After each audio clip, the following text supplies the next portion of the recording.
And hello and welcome. I'm Reverend Cassandra Rae, Spiritual Director of the Center for Spiritual Living in White Rock, and I am so grateful to be in community with you today and every Sunday. Our weekly Sunday gatherings are a lifeline for me, and I hope that they are for you too. And may this space serve as a refuge from your fears and worries. May it be an incubator for your dreams and intentions, and may it be a source of empowering ideas that reveal your spiritual magnificence. And as we begin our gathering today, I would like to respectfully acknowledge that I live and work on the traditional unceded territory of the Coast Salish nations, including Coquitlam, Tsleil-Waututh, and Stalo nations. And so now I just realized my device is still on, so I'm going to silence my device, and we're going to ground our time together in truth and spirit.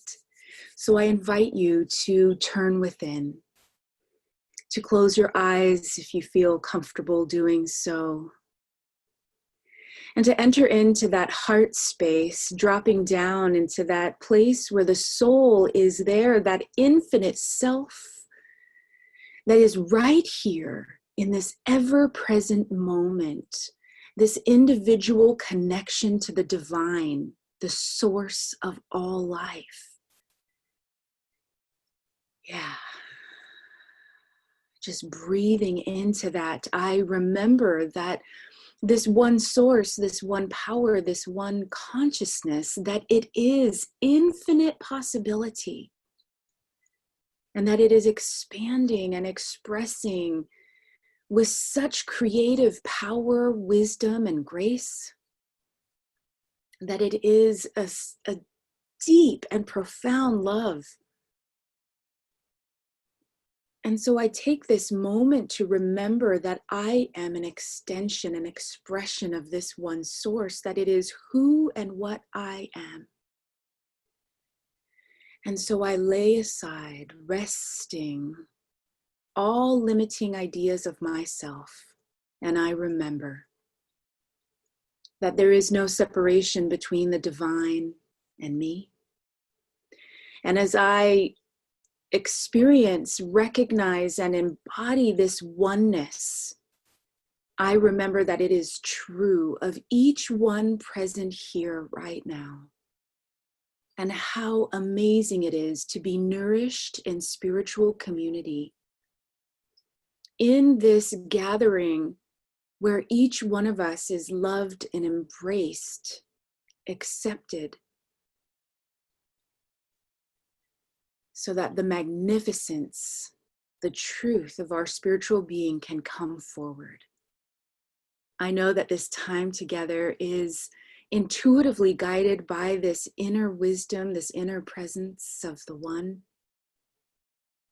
And that as we come together, that each one is lifted up in this truth, that this spirit and this unconditional love enwraps and enfolds each one of us right where we're at, providing strength and comfort, providing guidance and protection. I am so grateful for the possibility to come together through this technology that keeps us connected. I'm grateful for the expression of health and wholeness as it shows up not only between us here, but through each and every one. I remember the truth of our being as wholeness, and I'm grateful for the ways in which it expresses. I bless each and every healthcare worker, each and every essential worker that continues to show up for the health and well-being and safety of the community. It's with this love and gratitude of coming together that I release my word into that divine law of mind, knowing it is done. I let it be, and so it is.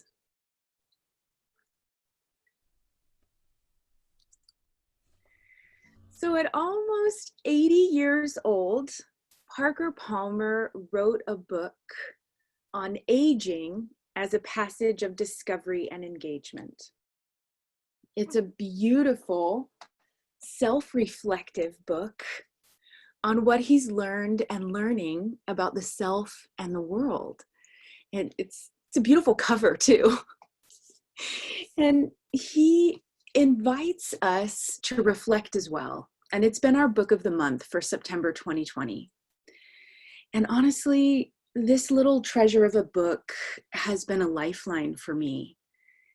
I mean, in September alone, we've faced forest fires, some of the worst air quality in the world, the death of Supreme Court jurist Ruth Bader Ginsburg, and the injustice of Breonna Taylor's murder, like going unaccounted for. You know, honestly, each day, my heart and my mind are full and they're heavy. And this is one of the things that brings me back to that truth inside that is more powerful than anything that we're facing as humans. And the cool thing about this little book is, you know, he actually writes about all these topics that I just said we're going through. I mean, and he wrote it like a couple years ago, or at least it was just published, but you know, he wrote it back before these things happened. But I kid you not, he talks about forest fires, politics, religion, white supremacy, intergenerational activism, and of course, he also writes about death. In fact, the title of today's talk, Where We Go When We Die, is the title of a chapter in this book. And I write talk titles and descriptions, you know, a few weeks or a month, you know, before we actually have them. And so when I saw this chapter title, I thought, ooh, this will be good. So I wrote it out, and I hadn't yet read the chapter. I wrote the title and the description, hadn't yet read the chapter. So then I sat down to read the chapter, and I was like, yes, I'm going to get some juicy answers about where we go when we die. Well, guess what? He doesn't give an answer to the question. What? He only asks the question. I mean, that's so Parker Palmer of him. And I should have known something was amiss when this turned out to be the shortest chapter in the book at only 11 pages long. And it's kind of a short book. I mean, like, you know, it's not that tall. So 11 pages in a book this size is not very many words. Well, I guess the answer to what happens to us after death can truly only be answered by making that journey oneself. And each one of us must decide for ourselves what we will make of death while we live. But I am going to share some really interesting thoughts and theories with you. And I'm going to start with a story. Now, this story doesn't actually come from Parker Palmer's book. It comes from this book. And in 2006, a woman named Anita Morjani went into a coma and died. She left her body and had what is called a near-death experience. She returned to her body and lived to report back to us what it was like. And in her book, Dying to Be Me, that's this one, she tells us about her journey from cancer to near death to true healing. And that's the subtitle of her book. When her consciousness first left her body, she describes it as expanding until there was no separation between her and everything else. She became everything and everyone. She could feel and hear everyone that was connected to her, even her brother, who was thousands of miles away, getting on an airplane, rushing to her bedside. She was no longer restricted by time and space. she felt a sense of freedom and liberation from the pain of her physical body. She had been battling cancer for 4 years at this point. But now she felt what she described as joy mixed with a generous sprinkling of jubilation and happiness. Now, there aren't words to truly explain her experience, but here's what she said, and I quote, "What I can only describe as superb and glorious unconditional love surrounded me, wrapping me tight as I continued to let go." So she describes it as not really going somewhere, but more like an awakening, and her soul was finally realizing its true magnificence. She says, "Love, joy, ecstasy, and awe poured into me, through me, and engulfed me." And it was in what she describes as this heightened awareness in an expanded realm. She saw herself as a thread woven in an infinite tapestry, and all the other threads were people she'd known and connected with in her life. And she writes, "Every single encounter was woven together to create the fabric that was the sum of my life up to this point. I may have been only one thread, yet I was integral to the overall finished picture." And it was with this vision in mind of herself as a thread in this infinite tapestry, now she knew that she owed it to herself and to all others to always be an expression of her own unique essence. And here's what she said about where you go when you die. "There I was without my body or any of my physical traits, yet my pure essence continued to exist, and it was not a reduced element of my whole self. In fact, it felt far greater and more intense and expansive than my physical being, magnificent, in fact. I felt eternal, as if I'd always existed and always would, without beginning or end. I was filled with the knowledge that I was simply magnificent." Wow. So on the inside, she felt her pure, eternal essence and spiritual magnificence. And on the outside, she felt herself enveloped in a sea of unconditional love and acceptance. This experience softened her view of herself, and she wondered, like, why have I always been so harsh and critical of myself? She wondered why she wasn't able to really let herself off the hook and give herself some grace when she was walking this human life. You see, within this love and acceptance, she had a new understanding of her inherent worth and value. She now knew she didn't need to do anything to earn love. She was worthy of love simply because she existed. In this other realm, she faced a decision. Would she continue on and leave her physical body, or would she go back and live this human life again? Now, she didn't automatically choose to come back. She actually didn't want to leave the sensation of joy, love, and wholeness. But she also knew that if she returned, her body would heal. And she had a sense of purpose, that there was some purpose that she still needed to fill. She didn't know what it was, but she knew she was now able to allow this purpose to unfold. Now, I want to also say, especially for those who have lost dear beloved ones in your life, she did also say that two very important people from her life who had passed before her were there to greet her in this other realm. And that all she felt from them and for them was unconditional love.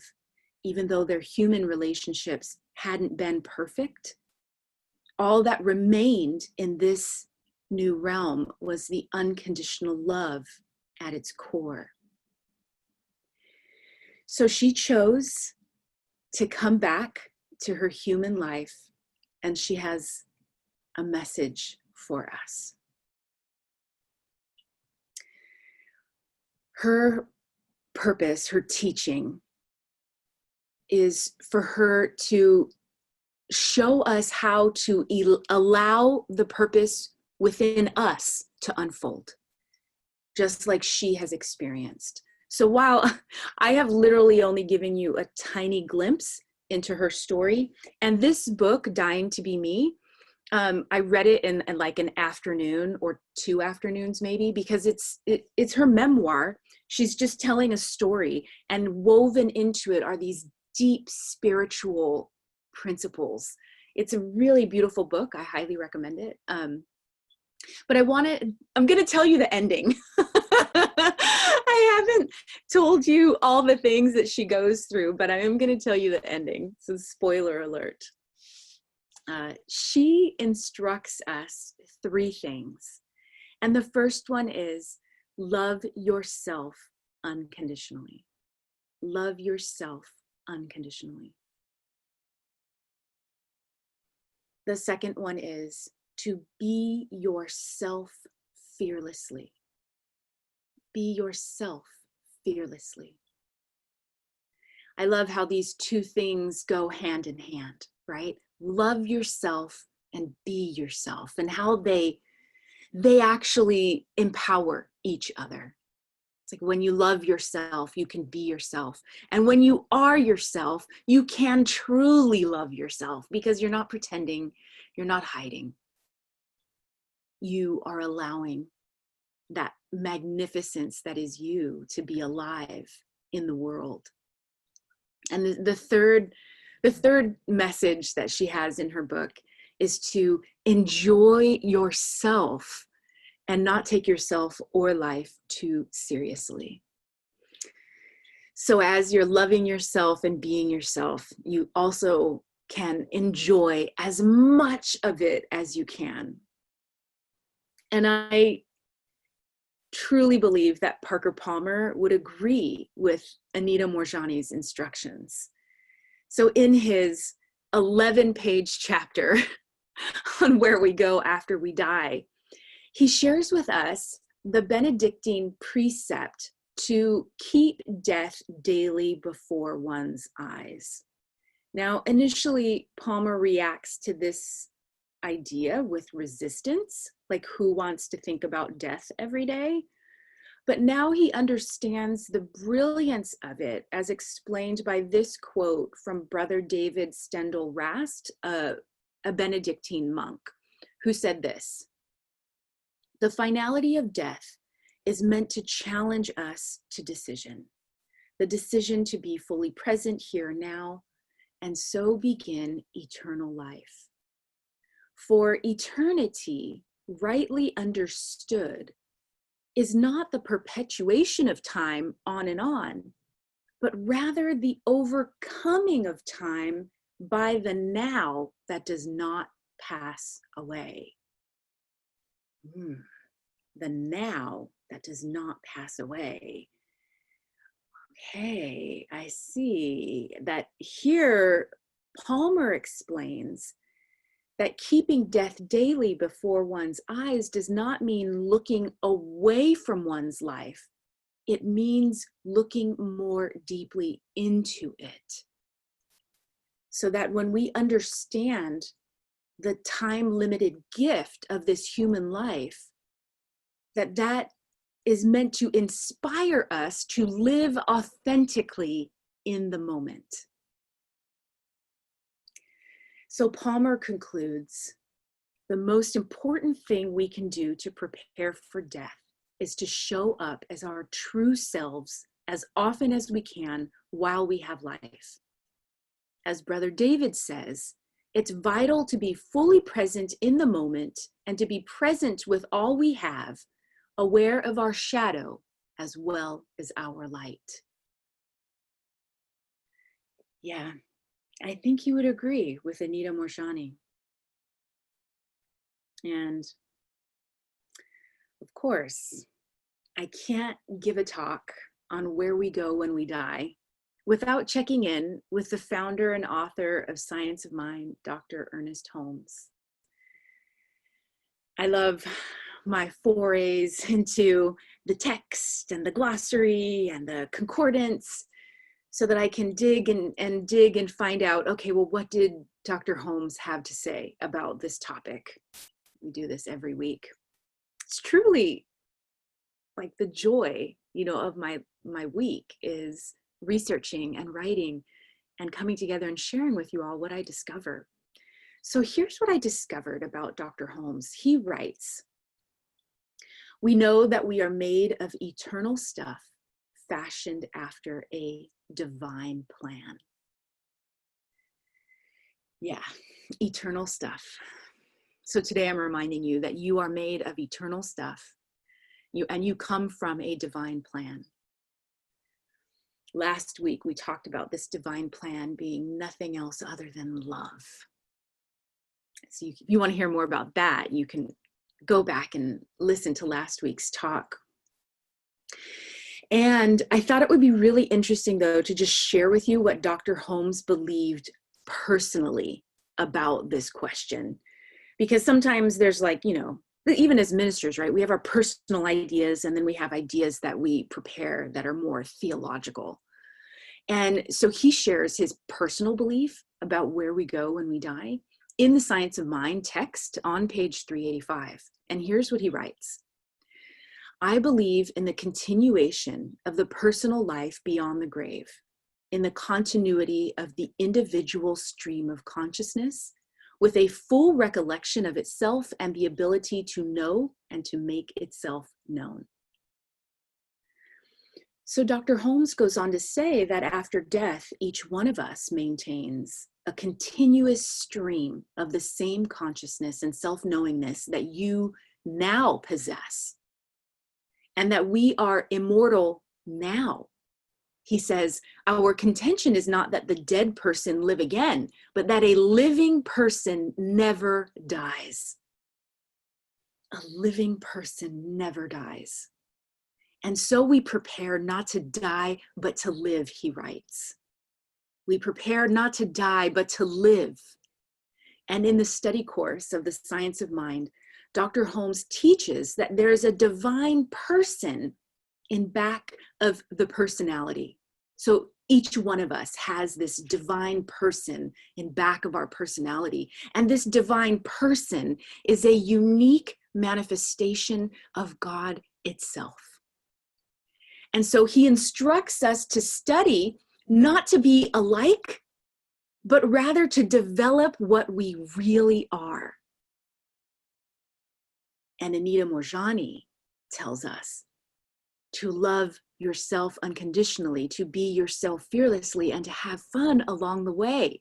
And this is the roadmap for allowing this divine person who is alive right now, eternal right now, to live life to the fullest. And Dr. Holmes writes, to find this true center, this divine person, is the end and aim of our search. This divine person within us has, in a sense, one hand placed in the hand of God and the other outstretched to humanity. So whether or not we have an answer to where we go when we die, my hope is that today has inspired you to live fully right now. And Parker Palmer says, nothing makes me more grateful for life, even in the hard times, than remembering that it is a pure gift that I didn't earn and won't have forever. I'll just add, you won't have this version of it forever. So please love yourself.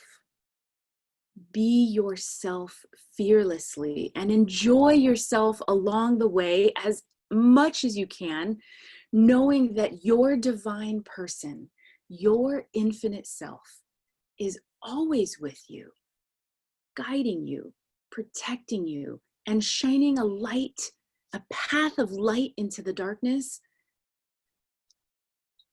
The world needs our love right now. The world needs our courage right now, today.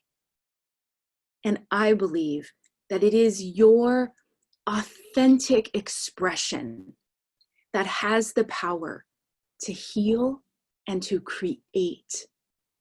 And together, when we do this together, when we are loving and courageously expressing ourselves together, it amplifies that power, creating that vibration that invites even more people to step into it, embracing and loving yourself, because that is how we allow the divine person to rise up within ourselves, to come forward and to show each one of us individually and uniquely what is ours to do and what is ours to be.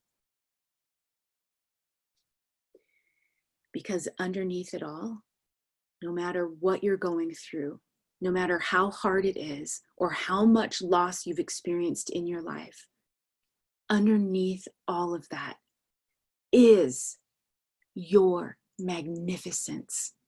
It is here right now. It is eternal, never to leave you, always to guide you. And thank you for the privilege of walking hand in hand. May each one of us bring out the magnificence in each other. And may we shine that light out into the world. And so it is.